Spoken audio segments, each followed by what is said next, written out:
people, what's happening? I think we should record the pre-show though. No, Uh-huh. the last couple of minutes of the pre-show was popping. That was wonderful. Yeah, maybe the last few. Okay, all right. Hey, welcome to this week's edition of So Here's the Thing. I'm your girl, Kimberly Smith Tillard, the Purpose Catalyst. I have with my homies with me. We have Rev TaRae. Hi, girl. Hey. And we have Nikkita, aka the Peace Princess. What up? Listen, as you're coming in, please let us know where you are watching from and what you are up to this good Thursday evening. So if you caught the caption, we are going to be talking about your unique purpose. What do we call it? Unique purpose function? Something I put in the caption. We're talking about embracing your uniqueness. That's what we're talking about. So what we're going to do is kind of talk about what that means. And I think in a time right now where we have a lot of time to look at things and, really inspect, this is the time where a lot of people are, hey, Kim! This is the time where a lot of people, they got time for it. They got time to look you up. They have time to check your credentials. They have time to pop into your lives. They have time to check your whole IG feed. They got time to look through all your photos on Facebook. Why? Because it is pandemic season and they got time. Okay? They got time. People just got time. And not to mention, people make time for what they want. And people are kind of nosy. Okay, so nevertheless. So when we talk about, hi, Portia. When we talk about embracing your uniqueness, what we're talking about is literally standing out in an oversaturated market, right? Mm-hmm. One of the things I love about all of us and everyone we've pretty much had on is that we are all authors. Wow. It didn't stop us from writing, has not stopped us from writing future content. We are all authors. So there's a uniqueness about the way we craft our words. There's a uniqueness about the way that we write, the perspective we write from. I think one of the I hate to call it an excuse because I think it's valid for someone who's new to the marketplace to say, hey, it's already a lot of people doing it. Should I even do it? Right. Right. But then when you go into your neighborhood, how many grocery stores are in your neighborhood? Right. Right. Mm-hmm. How many small convenience stores and gas stations are in your neighborhood? Like literally within a 15-mile radius. Right. How many are in proximity of you, right? But here's the thing. Each location carries something different. Each location has a different market. Each location carries different brands. And there are some, like for instance here, there are some Wawas that have gas stations. There are some that don't. I think there are about 4 gas stations here. And let's not talk about the pricing aspect, right? Pricing is different depending on where you go. Right. It doesn't stop someone from going to Dairy Queen versus Cold Stone. Right. They're going to go. What's the other place that's sweet and they'll try to give you the diabetes with their ice cream? Bruisers. Mm-hmm. See, my face is like, because I don't want the beaties. But they have lines. So, right, they do. Somebody love the sugar. It ain't the kid. So with that being said, it does not stop people from going. My tastes are different from y'all's tastes. My colors, my favorite colors, my brand colors are different from yours because we all want to evoke something different. So one of the things I realized, especially in coaching, is that I hate that word. I realize that. But in working with women, I realized that a lot of times you'll find that they'll say, but so-and-so does it. I really don't care. Mm-hmm.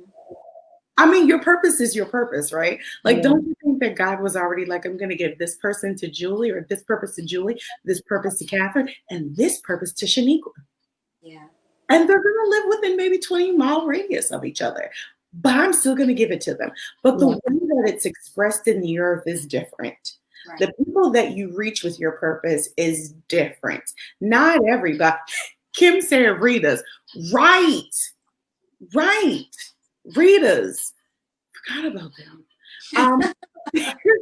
There is a different and unique way that we all talk to our audience. Like TaRae is probably way more conservative than me. Mm-hmm. It's like, yes, I am. You know, she's very poised. I'm like a bull in the china shop. You know, it's what it is. But it didn't stop us from writing a book. Right? Now, Nikkita, she's from Newport News, so she likes to fight a lot. She's a bully. Two up, two down. But it didn't stop her from writing a book. And I mean, we're in different parts of, the country. Not me and Kita, but us and TaRae. But it still didn't stop us. Not to mention, there are plenty of other authors where we all reside. If you go on Amazon, like, do you see how many pages of products there are under books? Yeah. Kindle, physical, how many t-shirts there are with the same thing on it. Right. And it didn't stop the person who made it. So what I want us to do tonight is really to embrace who we are, how we do things. Like, this is really where we should have Montel Jordan in the background talking about this is how we do it. Yeah. Because that's how I'm kind of feeling. So I want us to embrace who we are, who we were made to be, and the essence of what we have to offer to the world. Because even though it may look the same, it's really not. Do you know how many purpose coaches there are? I mean, there's a multitude. And there are actually like multiple purpose catalysts. Who said that? Wow. Wow. Yeah, I ain't here for it. One of my emails says the purpose catalyst because I just needed you to know. See, Revy Rev would not do that. She's like, hi.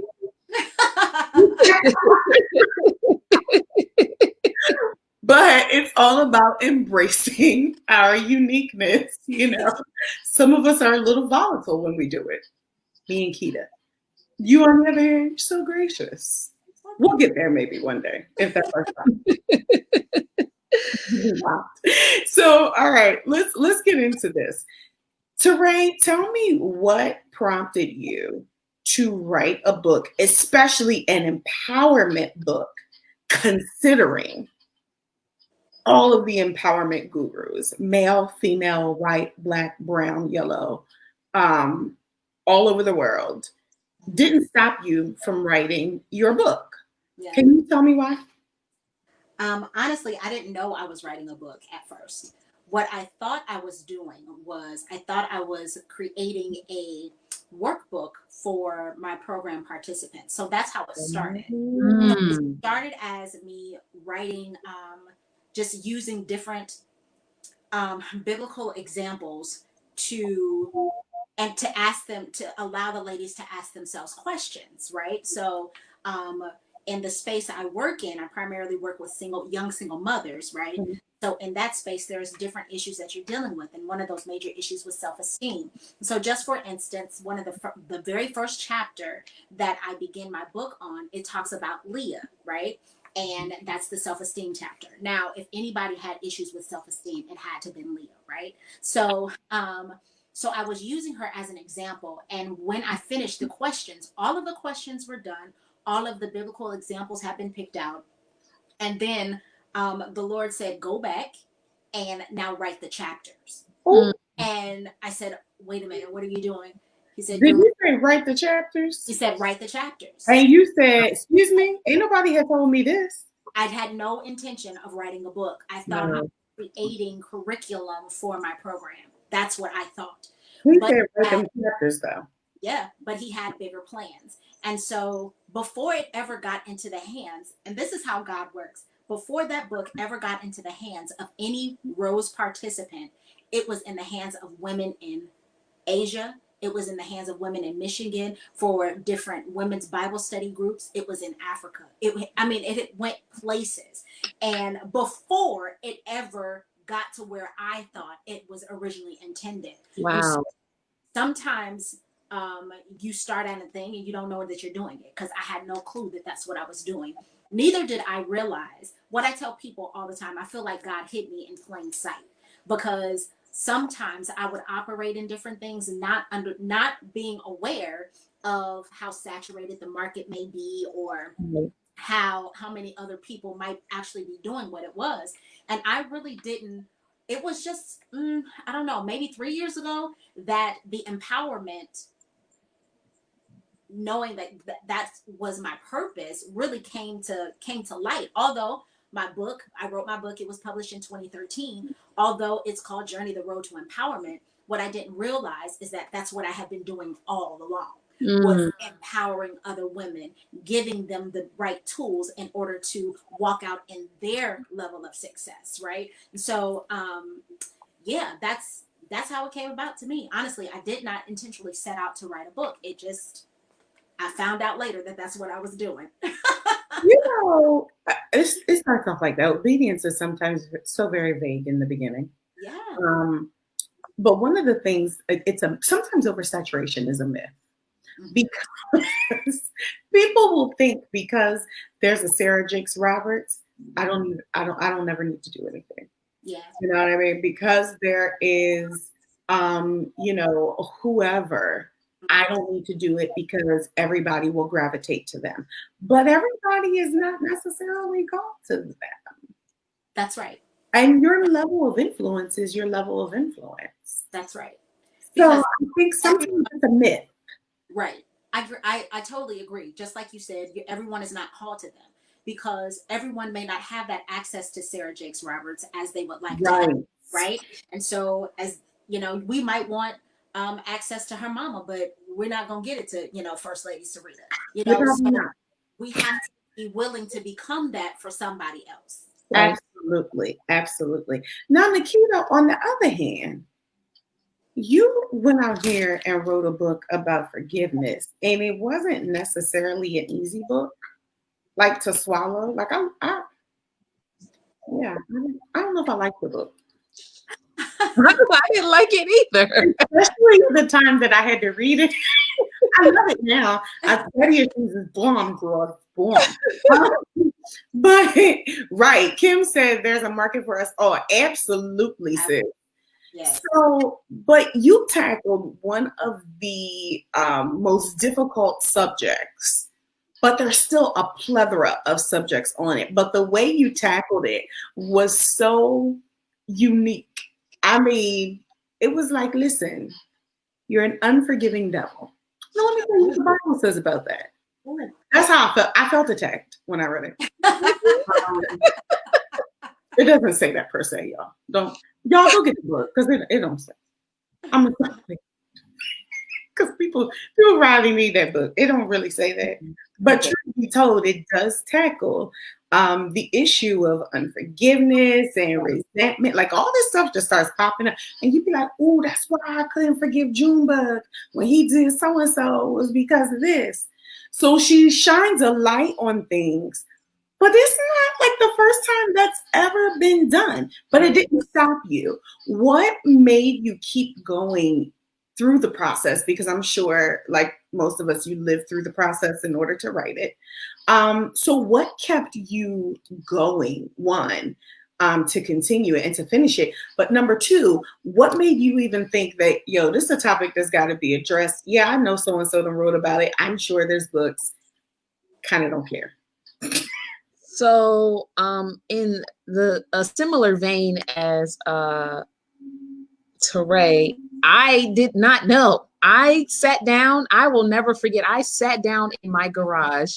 It was a hot day, and I started writing. It was like I was venting on paper. I was mad, and that's where I You was wasn't coming writing from. those letters where you drop off at people's houses that you was telling Yeah, us about? yeah, no.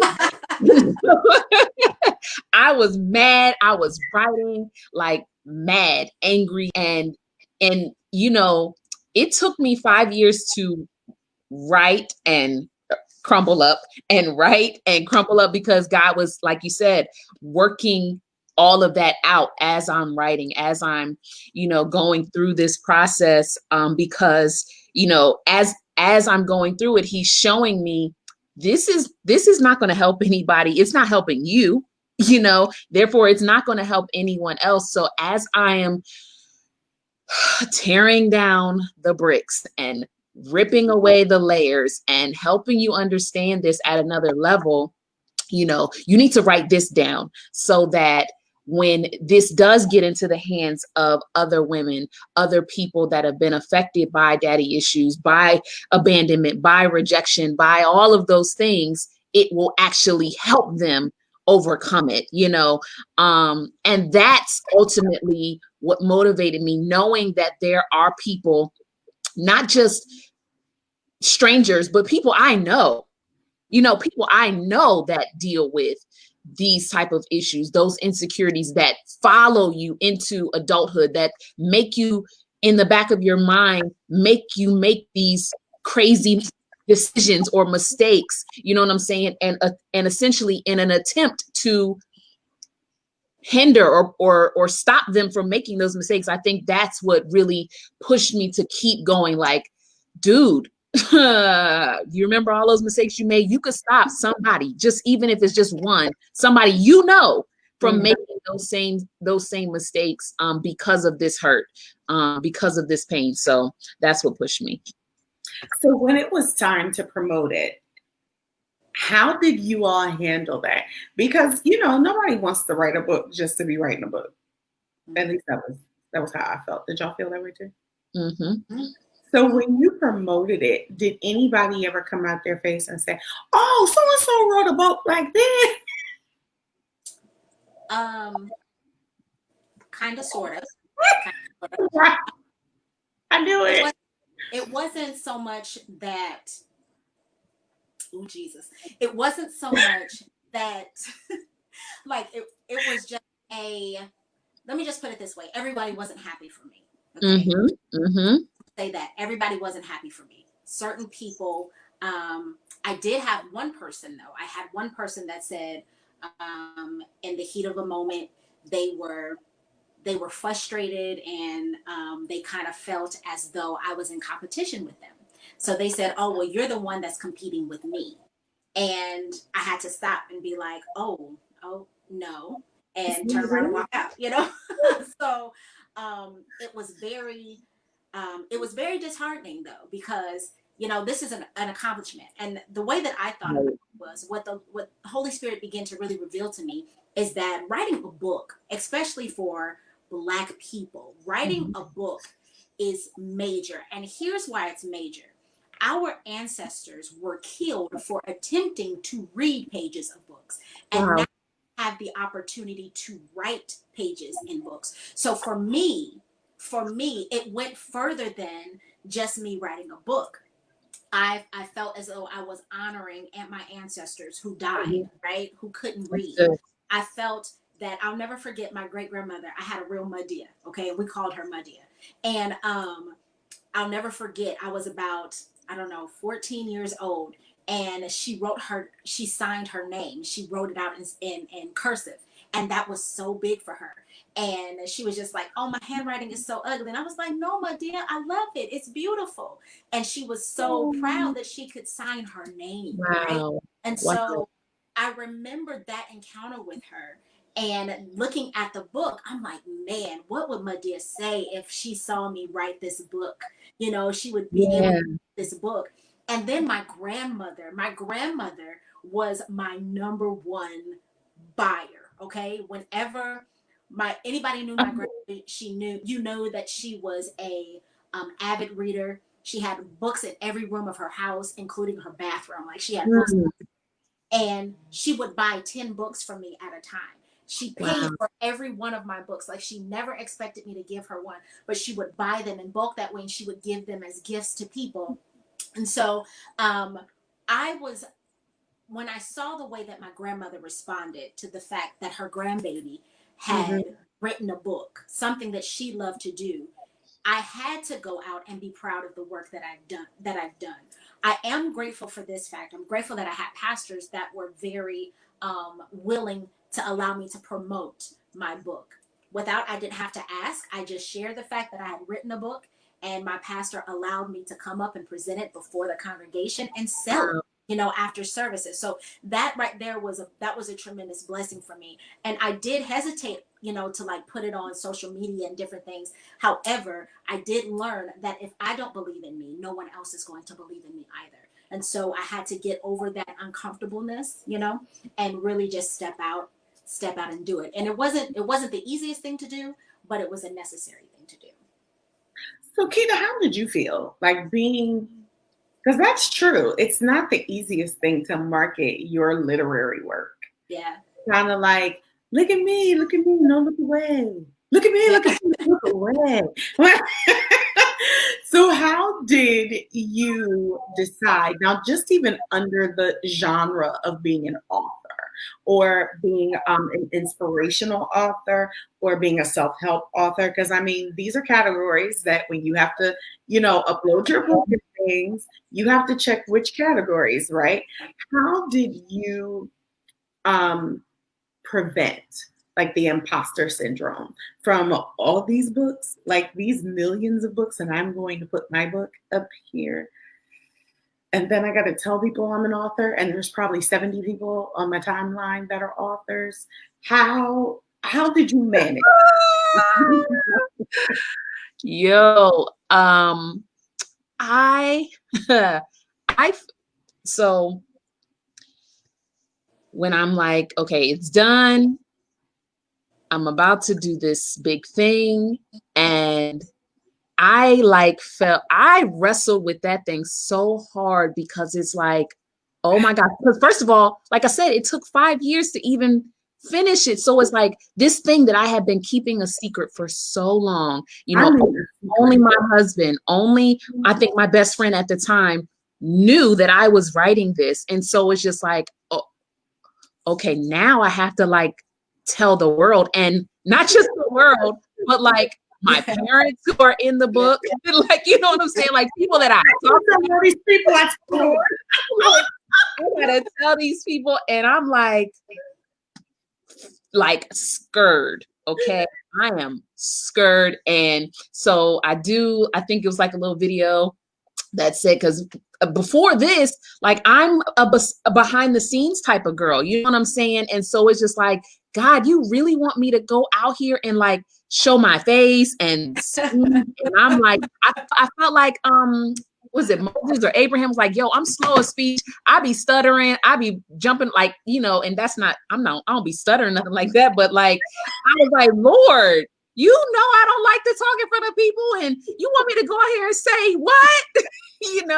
And so once I did it, I felt so exposed. Like I felt like I was outside naked, like, oh my gosh, it's out there, people about to see, like, because for not just 5 years of writing this book, but my whole life I had been masking this, you know what I'm saying, like hiding this part of me, and now it's out here for people to read and to see, like, me.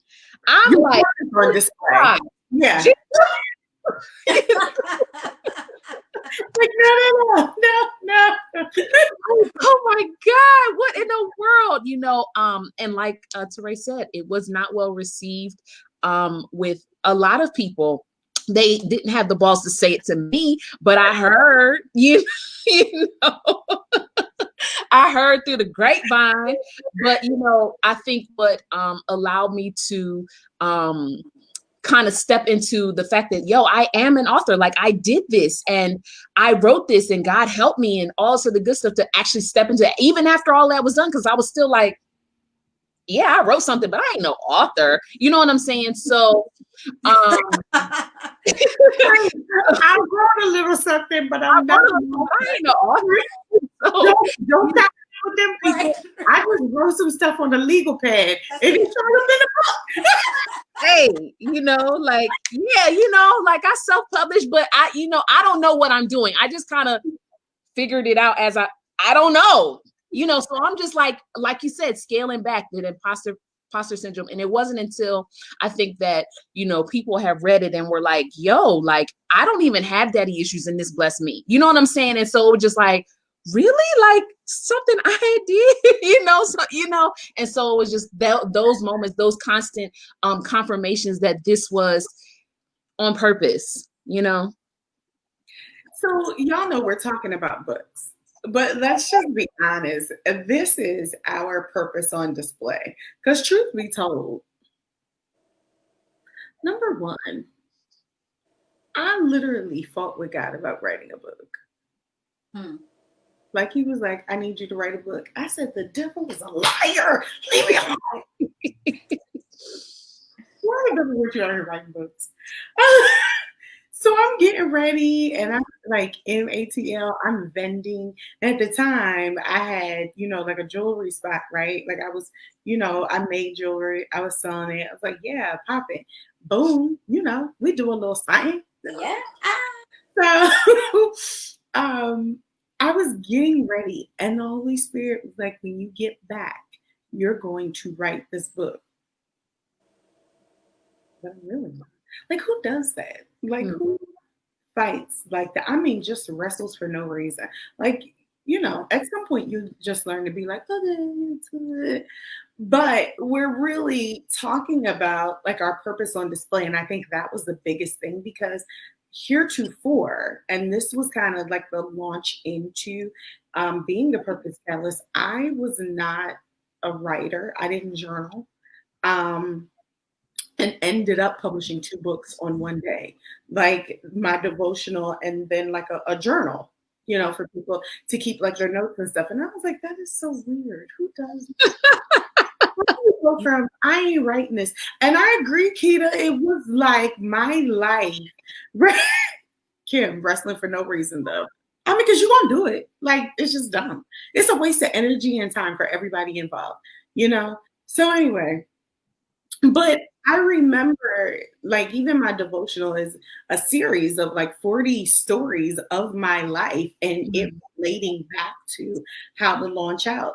But it was something I had to live, and I was like, no, who in the world wants a devotional? Number one, I didn't even know how to write a devotional. How do you write a devotional? What is that? Who wants that? And but apparently people do because I still get royalty checks. Hey. So I think it's a matter of, I know for me, it was like you're transitioning your life. Who you are is transitioning into who you're called to be. And it was like my purpose was on display for everybody to see. It's one thing when the Holy Spirit speaks to you and is like, you should be doing X, Y, and Z, right? You get the revelation, you're like, okay, cool. But then when it's made public, you're like, I don't know if I agreed to that. I agree with that. But then you're, at the same time, when we're talking about it, and again, we're talking about it in the form of books, our purpose has helped so many people, right? It helped in so many parts of the world. And so when you look at it, of course, there are multiple people who could help. Like, I mean, TaRae, really? Your book had to go to Asia? There was nobody in Asia that could talk about it? Do you understand that? Like that? Like there was nobody in Asia for these people, but it was your purpose that reached those people in Asia and in Africa. And I mean, even the podcast is like that. The podcast is literally like a stem off of the book. We talk about a bunch of different things. Well, who in the world would think that my little podcast would be in the Netherlands? Would be in Africa, and I mean all of the and there's multiple podcasts. Like, let's be honest. Yeah. There are millions and millions of podcasts. But when you look at the streams, it's amazing how crazy like the reach is. When you look at where I'm, you got to ship books to. What? How'd you know? What? Yeah. How'd you find out about me? Mhm. And I think it's our purpose is on display. It doesn't matter how many people do the same thing we do. No. It doesn't matter if we talk the same, if we use the same colloquialisms. None of that matters. It's all about the people that you're called to reach. So Yeah. can you imagine if you had said no to your uniqueness? Mm. What if you didn't write daddy issues, Nikkita? How many people would still be stuck in that cycle of, okay, my wall is like here. Hey, you good? Okay. TaRae, if you never wrote your book of empowerment in the way in which you did, would people really be journeying to empowerment with you? It's all about embracing who we're called to be. How do you find that even moving forward? Like we wrote our books a few years ago, So now how do you find in doing what you do, especially TaRae with your mentorship?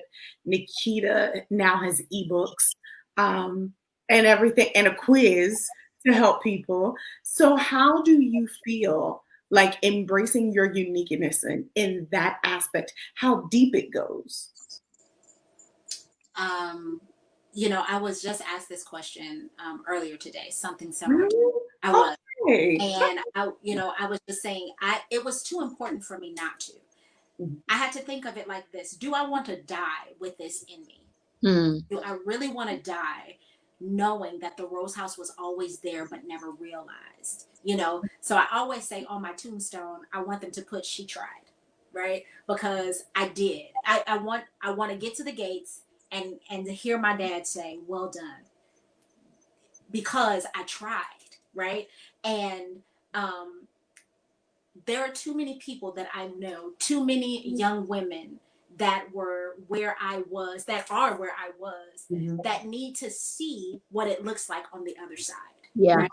So I met with a young lady, she's 22, and she's experiencing so much trauma. She's experienced so much trauma.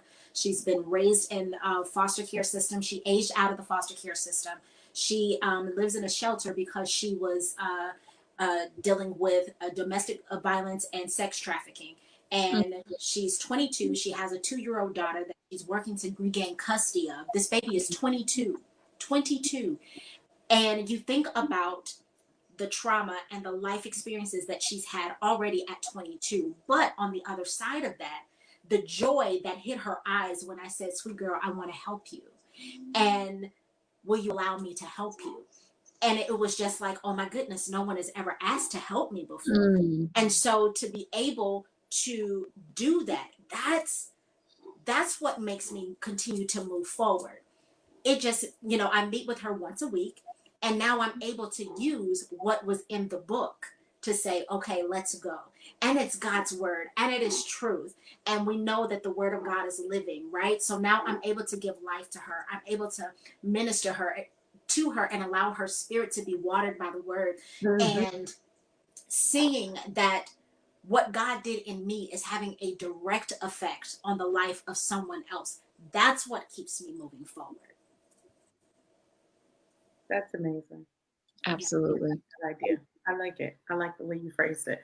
Nikkita, I think one of the most interesting things I've ever seen, because I don't know if I've ever taken a quiz like this, is that you took your book and decided to elevate the experience by creating a quiz to help people. So they didn't even have to go through the whole book, but you decided to craft a quiz to help them know, one, did you forgive somebody? Are you a faker? And then resources for each side, no matter which side. If you're forgiving, how to walk out forgiveness.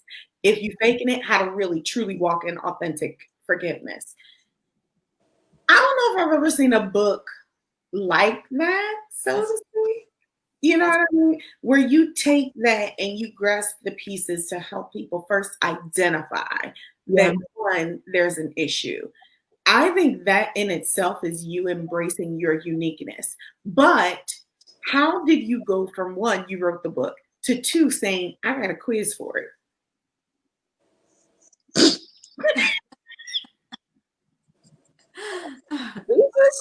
I don't know.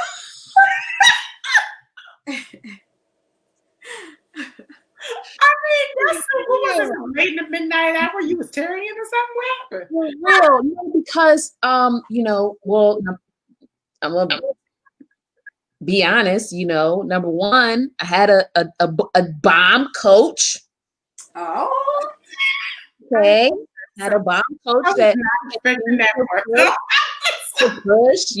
push me to think. Because honestly, it's like for me, I am for lack of a better word, like a Montessori learner. So I have to see it. I have to touch it. I have to hear it. So like for me to like A plus B in my head, it don't work like that. So for Kimberly to keep pushing me like, no, think, no, see this, see, you know what I'm saying? And that really sparked me to like see and start thinking about, okay, well, what would it take? Is there a way to know like if I have forgiven someone, or if, because I know for me it was like, no, I thought I forgave, you know what I'm saying? Because I'm like cordial and I'm all, I can smile and we can hug, but no, like there are specific things that like internally, your mind and your heart, like if you can't say yes to this, then nah, you might still be on that other side,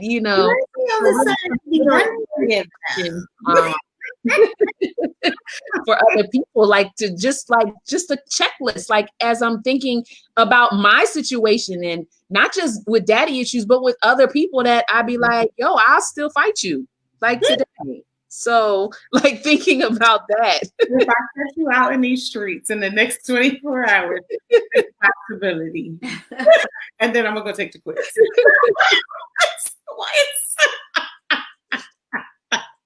But I think that is, I mean, it says something, because who says that though? Like, how many people think, if I saw so and so today out in the street, I would probably fight him.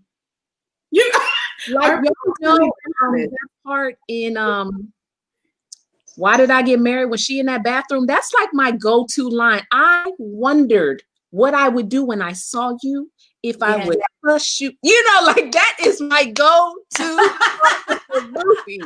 Like, honey, but right now all I do is feel sorry for you. So but you know what? I mean, seriously, who said, because you can't really heal from something unless you identify that there's still an issue, right? So not only does this quiz identify, but then it starts you on the healing process. Yeah. That's major. Like, to me, that is like, yeah, who does that?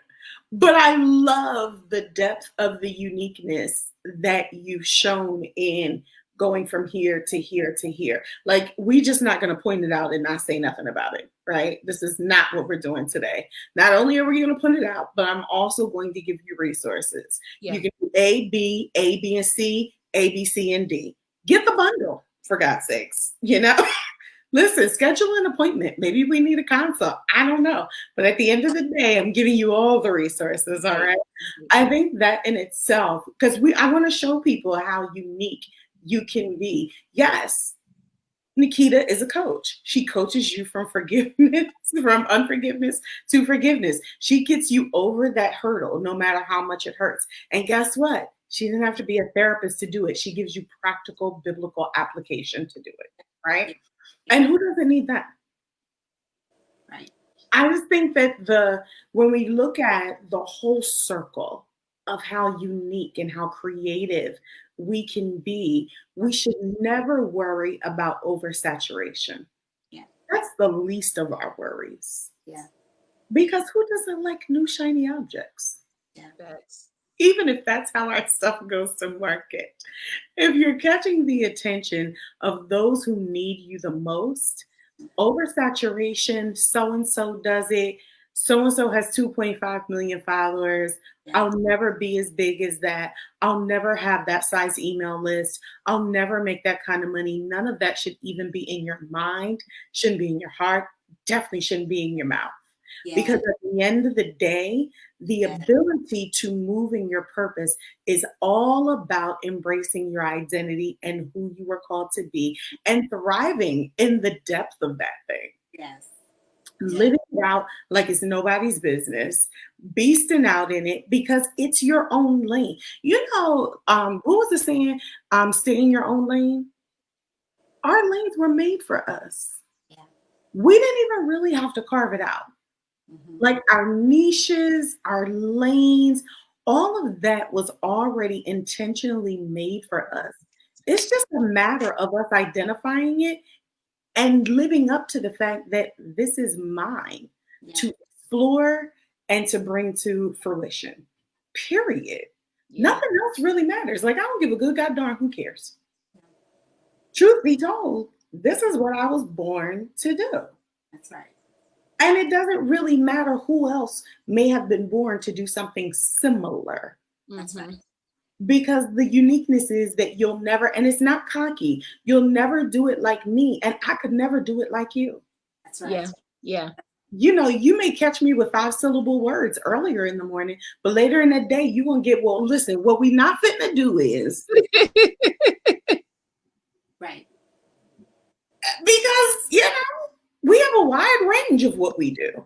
We don't, you know what I mean? Like, everybody that I know works in ranges. You're just not a one-trick pony. And I think that's also the aspect of uniqueness. We're not one-trick pony in this thing. We ain't money grabbing. It's the authenticity of purpose at work that allows us to say, I was already fearfully and wonderfully made. I just really have to embrace it. I got to be okay with my quirks. I got to be okay with the way that I bring it. And the people that love me are going to love the way that I bring it. Yeah. They're going to love coming on here. They're going to love being a part of this movement. They're Yeah. going to love when I put out books. They're going to love taking my quiz. They're going to love my mentorship program because nobody will ever be able to do it the way that you do it. Right. And it's just as simple as that. I mean, Coke, Pepsi, Dr. Pepper, Cola. Mm-hmm. You got them all. Some have more fizz than others. Mm-hmm. Some can wash acid off of batteries. Right. It's more purpose. Nevertheless, you got to be okay with the way that you do it. Yeah. Yeah. And I think that's the biggest thing. Being okay with the way that we were born to do it and for that being made known. Mm-hmm. That's really the struggle. Like, it really isn't about that other people do it. It's about the way that I don't know if I can really embrace the way I'm supposed to do it. Yeah. Yeah. Looking kind of crazy out here. Yeah. You're looking kind of crazy out here in these streets. Yeah. You're doing something that nobody else do. Mm-hmm. How did that work for you, especially you, TaRae, when it comes to your mentorship program, knowing that right now you're doing it for free, when mentorship in a lot of different arenas are maybe anywhere from $50 a month to $300 a month. And I mean mentorship, not membership, mentorship. Mm-hmm. How did that look for you? How did you embrace that directive? Because I know you said in this season you were sewing. So I'm assuming it's a divine assignment. Absolutely. Okay. It really is. So I've tried, I believe God is teaching me something. And I believe that he wants me to put seed in the ground because there's a greater harvest that he wants to bring in. Oh, In this season, I'm sowing as much as I possibly can. I'm sowing of my time. I'm sowing of my gifts. I'm sowing of my own resources. Sowing from my nonprofit, from our resources. Really just, and I believe that's what we're continuing to do whenever we give out a diaper, whenever we give out, a can of formula. It's a seed that we are sowing into their lives. And it definitely is a divine assignment. And I can feel, I have one of two options. I can feel like, oh my goodness, God, why are you doing this? Or I can feel like, okay, Lord, I'm expecting you to do something great on the other side. And I really am expecting him to do something great. I've tried to go the monetization route and it just has not worked for me yet, because I believe that God wanted me to have a clear understanding of the foundation of what it is that I'm doing, what the real impact is of what I'm doing, right? Mhm. And then in another season, there will be time where I can monetize it. When God does open up the doors, because let me tell you, God is opening up doors. And when he does open up that door, which I know he is, it's going to be amazing. It's going to be phenomenal. And so right now, I believe that this is something I will continue to do. I will continue to sow this book into the lives of these young ladies that need it. But because I do that with them, God is going to take me to even greater levels and to greater platforms and into greater arenas to be able to reach more, and just have that greater reach. So, yeah, I'm excited about that. That I'm excited about, and just really, I don't allow myself to be like, oh man, but God, you said I could do this, and this person is, making this amount of money. I just have to know that He's setting me up for a greater harvest.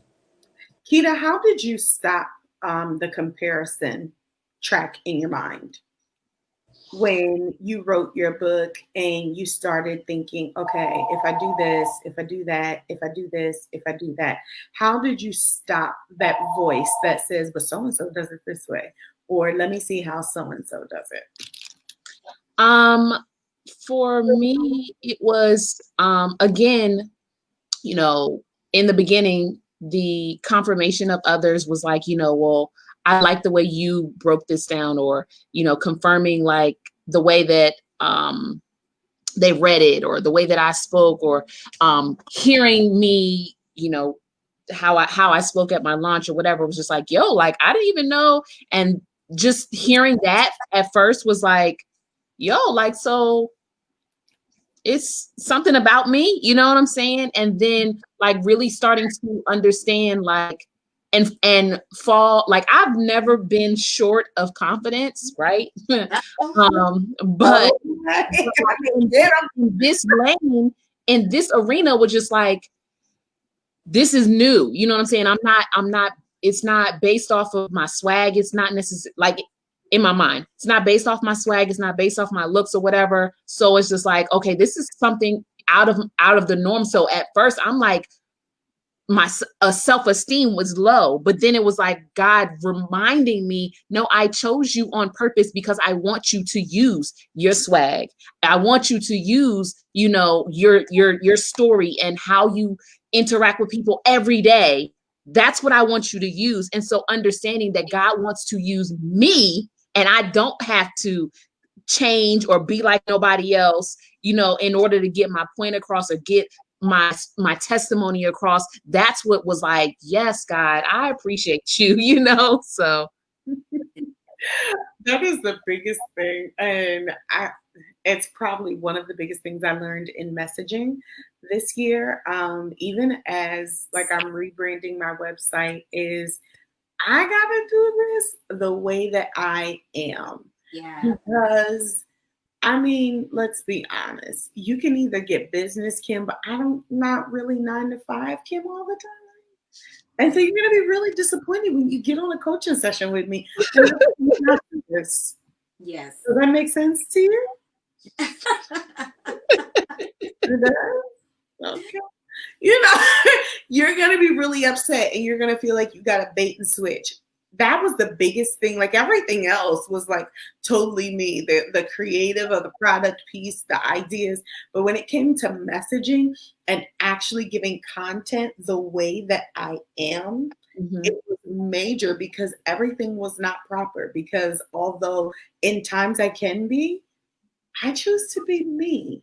So you might hear, anything, in one sentence and be like, now, how in the world did you string all of that together in one thought? Right.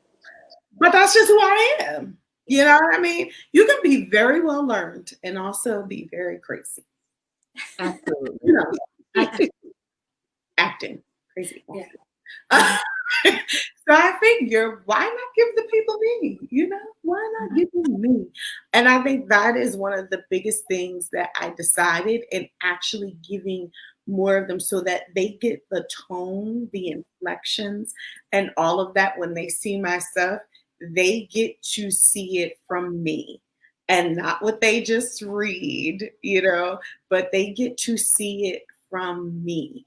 Did either of you have to be comfortable with being you after your books were out, after the mentorship started, after you started? Because Nikkita does like stuff on the low. Like people don't know that she actually coaches. Oh, I guess you've been exposed. I didn't know. But nevertheless, so how did nevertheless, how did you feel after that? How did you feel knowing that I get to be me? Whew, what are people going to say about that? You get the fullness of me in this session. How did that work for you all? So years ago, I wrote a song called "Woman," and it is based off of Psalms 119. And it says, I'm sorry, 139, and it says, I'm fearfully and wonderfully and marvelously made. My Father named me before the earth had been laid. With honor and dignity, I carry a name full of life, strength, and love. I am a woman, and I discovered my worth, and I discovered who I was, and it was in that time that I really began to fall in love with me. And as you stated at the top of the show, I am very conservative, right? And so me and my sister,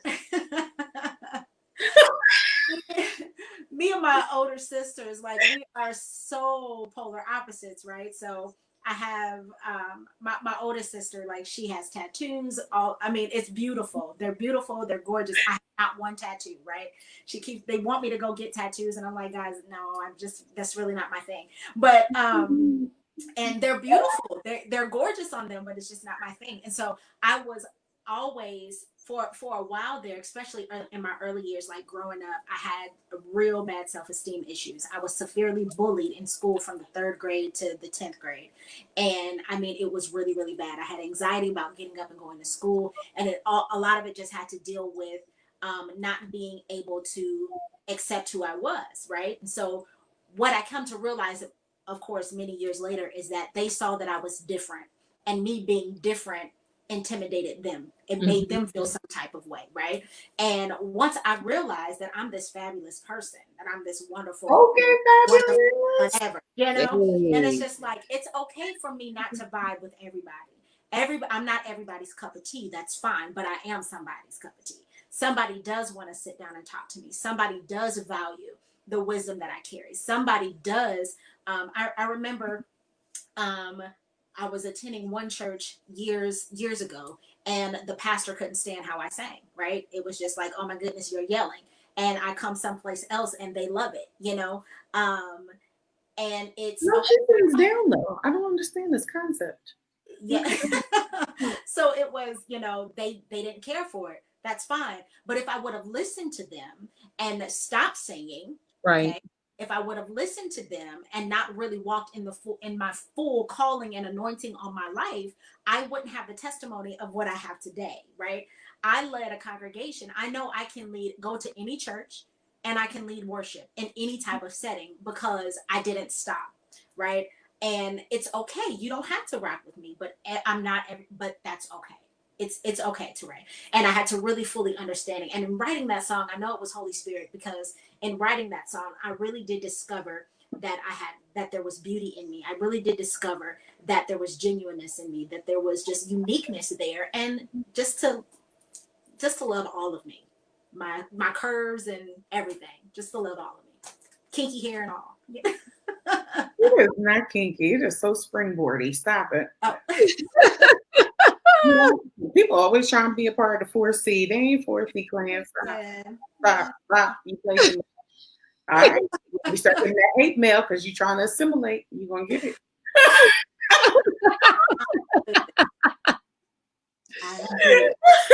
Nikkita, we're going to go after this, but I want you to speak to the women that are, and PS, if you are watching on replay, do #replay. Let us know where you're coming in from, and let us know your key points that you're taking away from.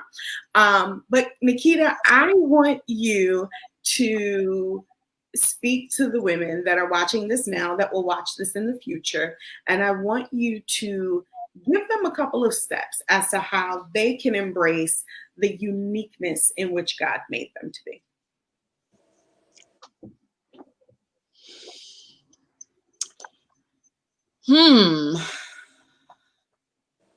So step one would be grab an eraser and erase all of the foolishness you once thought about yourself. Yeah. So grab an eraser and erase all of the foolishness you thought about yourself, because 9 times out of 10, most of us, if we have not discussed our identity, our purpose, our future with God, we have it all wrong. So so to take an eraser and erase all of that would be my first step. And then second,